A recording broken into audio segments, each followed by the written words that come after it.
Well, welcome back, remote students, 4th, 5th, and 6th grade. I hope you guys are having a stellar week. I know I am, and I am so excited to do this lesson that we are going to do today. Today, we're going to start one of our many and few lessons over our wonderful brain. So today, we're just going to talk about the left hemisphere and the right hemisphere and kind of figure out what that does so it can help us later on the road when we talk about our emotions and how that all works. So today, we will start off with a couple of things that you guys can do at home for fun, and then we'll get into the lesson. But last week we talked about friendship, and so we talked about cliques and how they can be hurtful to others, so we need to make sure that we are choosing the appropriate friends that will showcase the best of ourselves.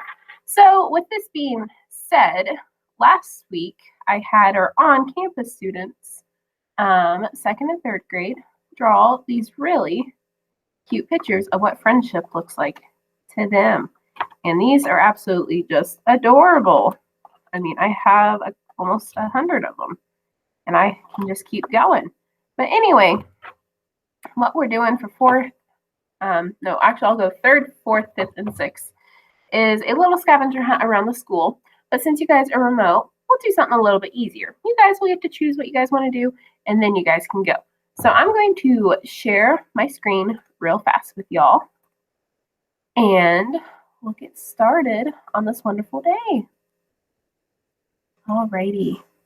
So once again, I get these mindset quotes every morning right at 5 a.m. And so this one is today. It says, "You will never know how or when you'll have an impact or how important your examples can be to someone else." So this is why Ms. Harp always talks about showcasing your best self, leading by example, and doing the right thing all the time, because it will impact someone no matter what. Someone is always looking. We have two eyes, and there's lots of us always around looking. Man, that kid is showing great character. Wow, that was a great friend. I mean, everything we see on our eyes, we lead by example naturally because we are all natural leaders.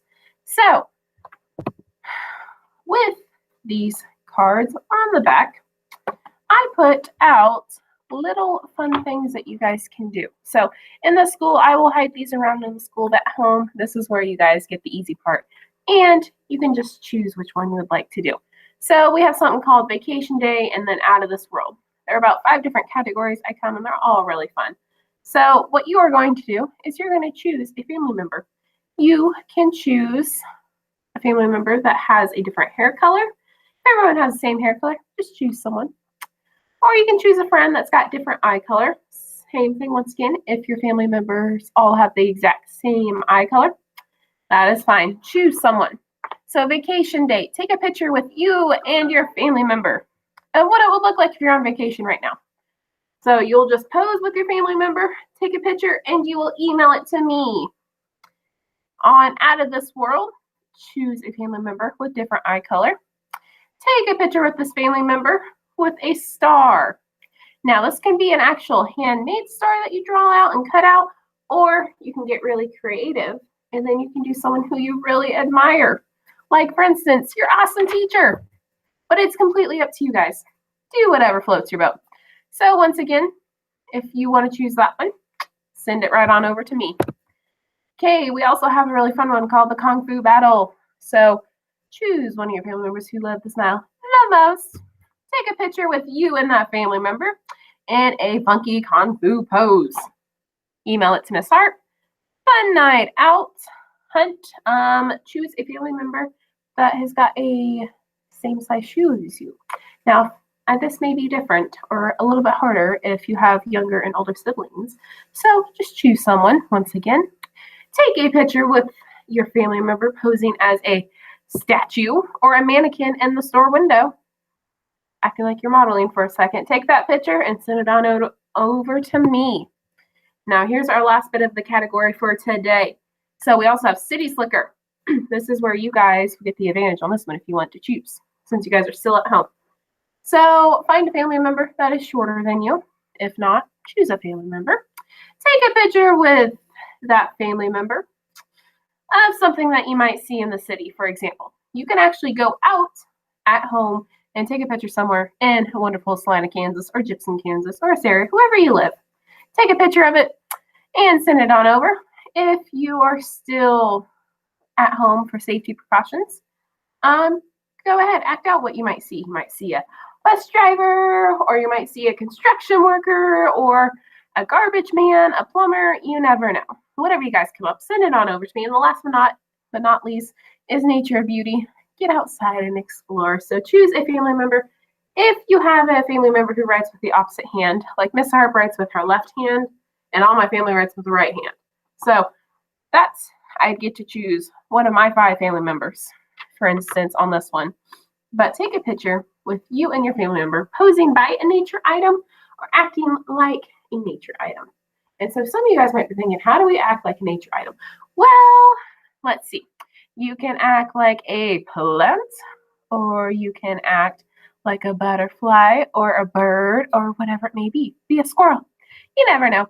But guys, have fun with this. This is something fun. I'm going to create a fun little mural with all these great and awesome activities of showcasing our friendship skills throughout the school. So if you'd like to participate, my email is in every single one of these. Email it to me. If you guys ever have any questions or concerns, feel free to email me too. I am constantly on it all the time. So getting started with our brain. So I found a really cool, fun video that we get to watch. Let me make sure my volume is up, and we're going to learn about the very basics of the brain.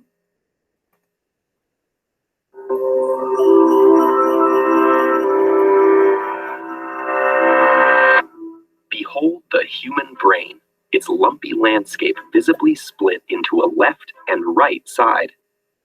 This structure has inspired one of the most pervasive ideas about the brain, that the left side controls logic and the right creativity.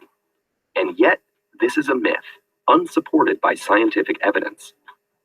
So how did this misleading idea come about, and what does it get wrong? It's true that the brain has a right and a left side. This is most apparent with the outer layer, or the cortex. Internal regions, like the striatum, hypothalamus, thalamus, and brainstem, appear to be made from continuous tissue, but in fact, they're also organized with left and right sides. The left and the right sides of the brain do control different body functions, such as movement and sight. The brain's right side controls the motion of the left arm and leg, and vice versa. The visual system is even more complex. Each eye has a left and right visual field. Both left visual fields are sent to the right side of the brain, and both right fields are sent to the left side.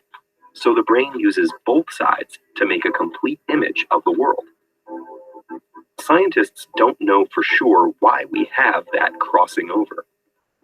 One theory is it began soon after animals developed more complex nervous systems, because it gave the survival advantage of quicker reflexes. If an animal sees a predator coming from its left side, it's best off escaping to the right.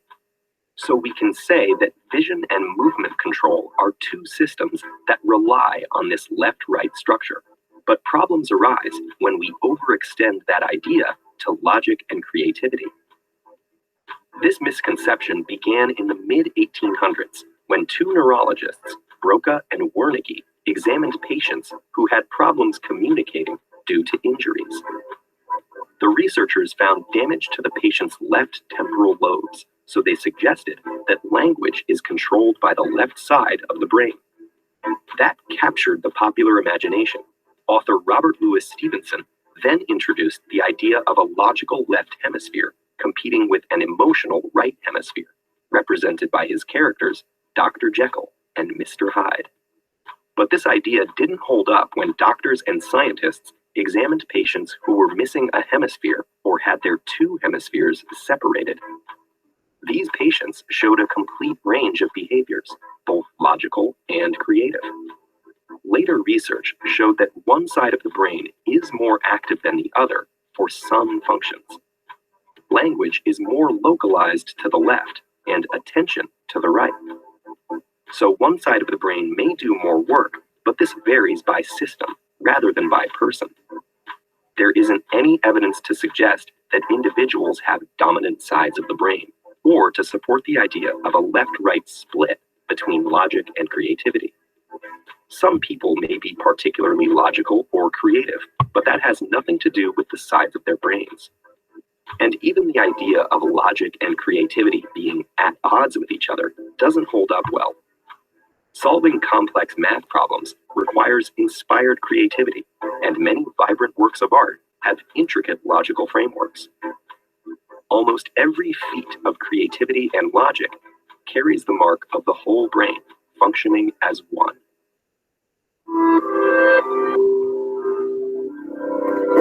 Alrighty. So if you are anything like me right now, mind blown right now. That video has got so much in it, and I cannot wait till we dive in.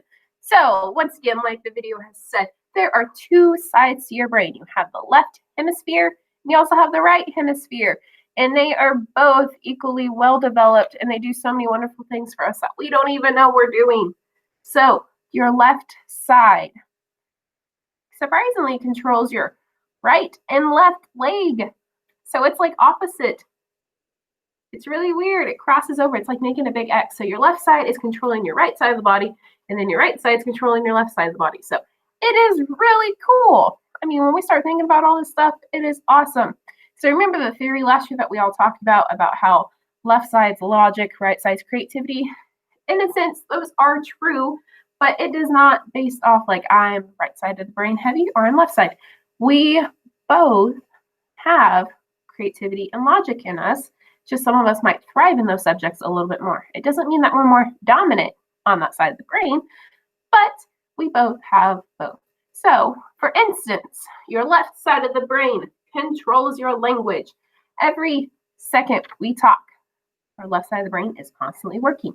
So when we're at home and we're talking to our family or talking to our teachers or talking to our friends, your left side of the brain is constantly going. Right now, Ms. Harp's left side of the brain is going crazy. It's working and moving. So our right side of the body is our attention. So when your parents want to be like, hello, over here, or the teacher's like, attention, your right side of the brain is the one that's signaling off, hello, hello, hello, attention, we need to direct ourselves over to whoever is trying to talk to us. And that's why a lot of the times the teachers and your parents are wanting you to look right at them so that they know you are listening, because your attention, we all have it. We all have that ability to have attention, to give that attention to whoever it may be. So with that being said, we have the left side, we have the right side hemisphere. Now, in the middle of that brain, it is connected by a corpus callosum. Now, weird enough, oops, one too many. So this is kind of where you can think of like a split brain. There's two halves, and then the corpus callosum is stuck right in the middle. It's like that little green part on that first picture that you see. It connects both parts. And the one way to best describe it is like your TV's got a million cords that comes out of it. It's got to connect to the internet, to the cable box, to VCR if you still have one, the DVD, the Blu-ray, your Netflix, Hulu, whatever it may be. It connects a lot of different cords, or even like a computer. There are a bunch of cable cords in this corpus callosum, and it's just like a bunch of tissues. And it's connecting a million different nerves from the left side to the right side so that we can fully function. So, weird thing is, people with epilepsy, which is like seizures, they get it split right in half. They split the corpus callosum right in half. Because they get seizures, there's something wrong with the corpus callosum. That's how they are able to prevent the seizures. So when this happens, it's what you call a split brain. There's actually two halves and there's nothing connecting in the middle. The corpus callosum no longer exists. So you might think, what might that do? So I found a couple of fun brain exercises for us. And so if you are at home, please grab something to write with. Grab some paper, a pen, a pencil, whatever it may be. But pause the video, go grab this, because you are going to love these exercises, because I'm getting ready to blow your brain. So pause the video, go get a piece of paper, because you are going to need it and you're going to enjoy this, okay? So go get it. Alrighty, so you should have this piece of paper and something to write with. Okay, so our brain is contralateral, meaning it works at opposite ends to get the other half of the body going. Like I said before, left side controls right side of the body, left side controls left side of the body. So with that being said, people who have a split brain, that corpus callosum is split, are able to do some really weird different things. So, for instance, I want you to stare at this white dot right in the middle of the screen. So you will have the red on the left and the blue on the right. Stare at this white dot. I'm going to click, and another white dot is going to appear. What I want you to do is you're going to move your eyes from this white dot to the next dot that will be right under it. And it's going to be pretty fast. So it'll probably be like 2 seconds. There are also going to be words in, or let me say one word in each colored box. So you'll see one word in the red box, one word in the blue box, but you're supposed to keep focus on that second white dot. So, and after that, we will explain what needs to happen. So if you are ready, I'm going to click, and then it's going to be very fast, okay? So focus on that second white dot. Okay. So it was very fast. Did any of you guys foresee that second dot and what might possibly be said in the red and the white, or in the red and the blue box? Anyone have a guess? So write it down real fast. So did any of you guys guess saw in the red and key in the blue? So people who have a split brain, their logic side of the brain would be able to spell out saw. Their left, or the right side of the brain, I think I'm backwards. So the left side of the brain that's got the logic would be able to say that they saw the word saw. The people with the split brain would be able to do the exact same thing, but on their right side of the brain, they wouldn't be able to tell me that's a key. What they would be able to do is, like, they would close their eyes and their memory would start helping them draw out a key. And this is something really weird. So our right side is like the creativity side. So that's why they're able to draw. They won't be physically able to say that they saw the word key, but they close their eyes, they're able to draw. So it's something that's really cool about that split brain. So I got a couple more of these. Same thing, focus on the white dot. The second white dot will appear, and you'll see 2 words once again. Okay. Any of you guys guess book and bag? If you did, awesome, stellar job. And if I remember correctly, I think this one is different line pattern. So you'll see like lines. So if you are able to see, if you can't go grab another utensil, try to be ambidextrous. Try to write with 2 different things in your hands. And I will flash this up, and I want you to write with both hands. See if you can't do whatever it is. There will be 2 different sides on 2 different motions. See if you can do this, okay? So get that second writing utensil. Give you a second, pause that video if you need to, and we'll move on. So I'm going to push this button. You're going to draw exactly the 2 different sides, and I'll give you guys a couple of extra seconds to get them drawn, but you need to draw them at the same time. Stare at the white dot, try to draw the 2 different lineage right there. Alrighty, give you a second to think and write it out. Righty, did you guys draw something like this? If not, that is totally fine. This is extremely hard because our corpus callosum is still attached. Our brain does not work in 2 different parts. It works together as one big part. So this will be our last one of today. So this here is 2 different shapes. So what you're going to do, same thing, be ambidextrous for a quick second. Get 2 writing utensils. I'm going to flash 2 different shapes up on the board. You're going to draw 2 different shapes at the same time. See if you can't do it. Alrighty, so moving back, we have a square and a circle. How many of you guys were able to do that?